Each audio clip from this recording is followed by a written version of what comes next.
Hey everyone, I'm Ryan Reeve Morales, lead producer of gameplay on League. You might remember me from all those champion roadmaps, but today, for reasons I can't even fathom, they put me in front of a camera again to talk about all of League this time. So buckle up as I dive into some of the champions we have in development. After that, I'm going to pass the metaphorical mic over to Riot Phroxzon, who is going to talk to you about the recent durability update as well as our plans for preseason. So before we get into the new champions coming up this year, let's take a quick look back at the champions we've released in 2022 so far. First we had the speedy ADC Zeri, then the girl boss Renata Glass. After that, the Void Empress herself, Bel'Veth. And then most recently, the joyful Nila. And just around the corner, we have the Udyr VGU, complete with a dad bod worthy of the Freljordian gods. Udyr's development has been a long journey, especially since he's been the first VGU that we've done that's had an ultimate skin. We appreciate you all being patient with us on this one, and hopefully the wait has been worth it.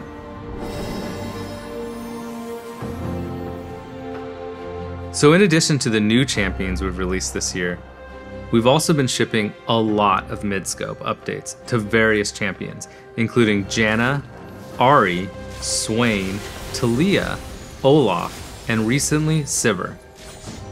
Because we slowed down the release of new champions, we've had a bit more time to ship smaller updates to champions on the roster that have fallen behind the pack. So the goal of mid-scope updates isn't to reimagine a champion's visuals, theme, or gameplay. That's reserved for VGUs. Instead, we want to freshen up the champions that aren't living up to the expectations of the players who love them. We try to strengthen their fantasy even more, rather than reinvent it. So for Swain, we pushed his fantasy of an unkillable frontline mage to the max.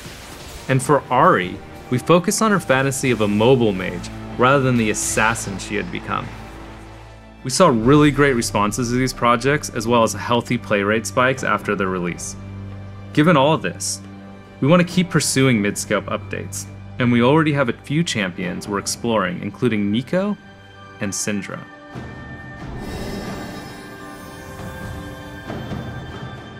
So now let's talk about some projects I've been super excited to share with you. So later this year, we have a new top lane tank hailing from Shurima, who I briefly mentioned in the last champion roadmap.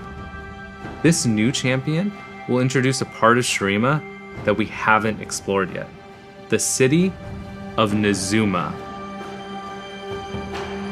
Now Azuma is an oasis city-state in the southern outskirts of the desert, and unlike the rest of Shurima, they don't bow to Azir. Situated on one of the only water sources for miles, the people of Nezuma had to compete with giant monsters just trying to stay hydrated.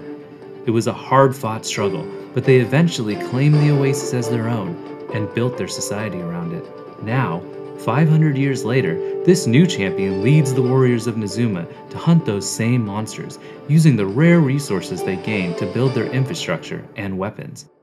He actually fought one of the largest monsters the desert has ever known, creating his unique Entofos out of its rare regenerating hide.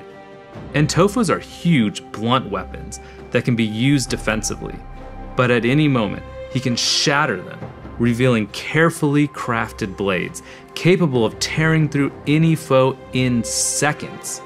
Soon after, the hide will regenerate back to its blunt form, so he can, like, bludgeon the crap out of you. It's honestly quite impressive to see. But you don't have to take my word for it.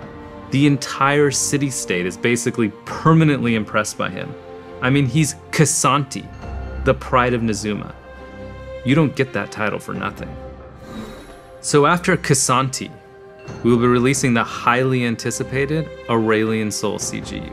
To remind everybody, a CGU, or Comprehensive Gameplay Update, is a new type of update we are testing out on Aurelion Sol. So the goal is to completely reimagine Asol's gameplay without changing his visuals or narrative at all. Since let's be honest, those aspects of Aurelion Sol are still amazing, even by today's standards. But I know what you're thinking. Less talking, Mr. Reeve, more action. And by action, we mean videos. Okay, fine. Twist my arm a little bit more, will you? Now keep in mind, the visuals are still a work in progress. One of the goals was to enhance his dragon theme. And what do dragons do? Well, they breathe fire, of course. Asol's new Q allows him to breathe fire for as long as he has mana to do it. But let's not forget the other thing dragons do, fly. His new W allows him to take to the skies, but this time, he doesn't have to walk in a straight line for like, ever. He can now fly with the push of a button. But really, let's be honest, he's a dragon. And if there's one thing more iconic than either flying or breathing fire, it's flying while breathing fire, which you can do by combining his Q and W. We did it. So after Aurelian Sol, we have a champion I've been literally dying to talk to you about. One of the things the League community hounds me about constantly is wanting to see more Darkin champions. Darkin fans are like, throw me a frickin' bone here. And believe you me, I'm right there with you, barking for some Darkin. Then one night, at around 2:34 a.m., I woke up in a fever sweat, and at that moment it hit me. I'm on the champions team. If I want more Darkin, I can just talk to the team about it. And gosh dang it, I did just that. And the team was like, heck yeah, we want more Darkin as well. We love Darkin. So yeah, long story short, we're making a new Darkin assassin. So I know what you're gonna ask next. What's the weapon? Each Darkin is trapped in some super awesome weaponry. Please tell us what it is, we must know. And while I love watching you all squirm beneath my intricate yet vague champion roadmap teasers, I'm not gonna be that cruel today. The weapons are like the coolest part about Darkin after all. So this one was actually entrapped in a dagger, which is now a Darkin dagger, of course, because that's how that works. And here's what it looks like. Ooh, so edgy, so dark. And as to who or what got a hold of these daggers, well, you'll just have to wait and find out. Another thing a lot of people have been asking to see progress on is the Ahri update that we announced at season start. Well, the ASU team has been hard at work and is ready to share some art, like the final composition seen here. The base version is close to complete, and the team is super excited to show you some of the progress on how she's looking in-game. Look at all those sweet polygons. And here's a sneak peek of her updated VFX. Ahri still has a ton of skins that also need to be updated, so she still needs a little more time in the Foxfire oven before we can get her in your hands. But you can expect to see her sometime early next year. So that's about it for champion news. Though I will leave you with one small thing. On top of wanting a new Darkin, we've seen a lot of players asking us to expand on Ixtal. We've also heard you asking for us to make a male enchanter. Well, I say, why not both? I'm happy to say we have right now, in very early development, a new male enchanter from Ixtal. The new champion will show a very different side to Ixtal, far from the lavish palaces Kiana grew up in. So take a look at this art teaser that the team working on him put together. Oh my god, they're so adorable. Well, that's enough cuteness for now. So as promised, let's hear from Riot Phroxzon on the champion durability update and preseason. Hey everyone, I'm Matthew Long Harrison, aka Riot Phroxzon, lead game designer on the Summoner's Rift team. We work on things like balancing the game, in-game systems like the durability update and items, and preseason. I've got a few things to cover today, so let's jump right into it. A few patches ago, we launched the champion durability update. Our goal was to increase the durability and reduce the damage and healing of every champion in League. We've been closely monitoring the results, and after some targeted adjustments, we're really happy with where the update landed. A lot of you have mentioned how much you like the update, and that it feels good to have fights last longer with more chances for skill expression. And we're glad that it helped make League feel fresher. That said, we don't have plans to make changes of this size outside of preseason in the future, unless it's really necessary. What we don't want is for huge changes like this to disrupt League's competitive integrity, especially in the middle of the season. Speaking of which, let's talk about our plans for preseason.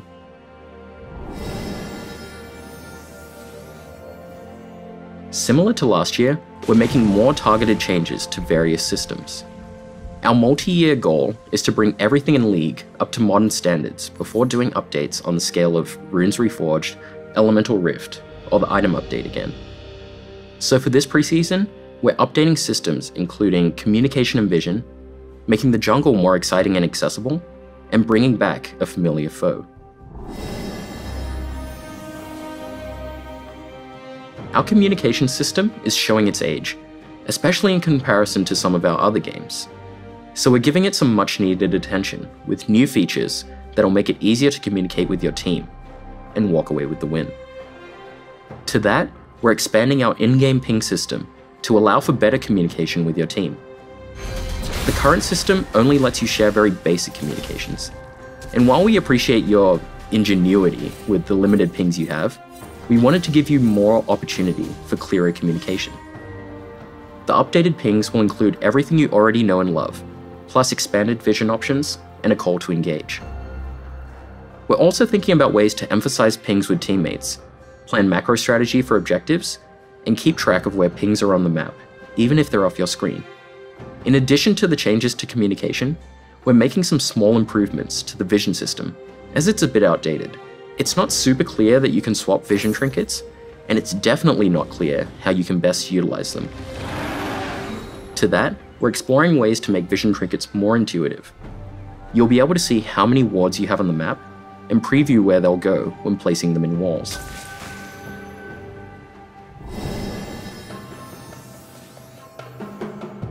Another focus this year is the jungle. We know it's often a highly stressful role where you need heaps of knowledge to be baseline proficient. There's a lot riding on junglers, as they're often the backbone of the team's strategy, while sometimes getting unjustly flamed. So we're looking to make some changes to make jungling more intuitive, and to help alleviate some of its more painful parts. Our first change is improving buff sharing. Donating buffs to your laners is an important part of being a jungler, but it feels bad to lose the gold, experience, and bonuses they provide. We're exploring a bunch of things to make this more painless to junglers, like buffs leaving behind a little friend that also has a buff, and a few other potential directions. We're also looking at ways of improving jungle camp patience rules. The goal of this change is to make it so you don't get overly punished by accidentally pulling camps too far.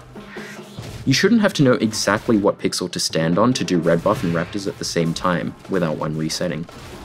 So we're making changes that will make it less punishing when that happens. We know some junglers like to hyper-optimize their clears, and we want that knowledge to be rewarded. We'll still keep unique, optimal clears for different champions, like Kayn starting raptors and Shaco doing whatever it is he does. All this said, we're not trying to make mastering jungle easier, but we do want to make it easier to start jungling. We still want you to be rewarded for taking the time to master your role and champions. There are some other improvements we're exploring for the jungle, but it's still too early to share more, so we'll check back in later. The final preseason change we want to talk about today is the long-awaited return of everyone's favorite Drake, the Chemtech Drake. While we're bringing Chemtech Drake back from the dead, she won't bring you back from the dead anymore. Instead, the new and improved Chemtech Soul grants more damage and damage reduction when you're low health. And when the Chemtech Drake takes over the Rift, the plants on the map mutate and become empowered. For example, Scry's Bloom will grant movement speed when moving towards revealed enemies, and Blast Cone will take you further than ever before, like from blue buff to mid lane. We still have other plans for preseason, including the usual updates and tweaks to items and runes. And we'll share more information about our plans for these, and everything we discussed today as we get close to preseason. That's all I have today. Thanks for watching, and let us know what you think about everything you heard. I'll hand things back to Reeve to say goodbye. Thanks, Phroxzon. So as you can see, we have a lot of exciting things in development. And as always, I've had a blast finally sharing all this cool stuff the team has been working on with all of you. Wait. Yeah? So I'm hearing that there is one last thing we forgot to show you all. You all remember the skin line you voted for at the beginning of the year, right? I think it was the Gothic skin line revamp. Well, our skins team has been hard at work reimagining that skin line, and they really want to share a bit of it with you now. So it's time for me to say goodbye, bye, and time for all of you to see some sweet concept art for the new Fright Night skins.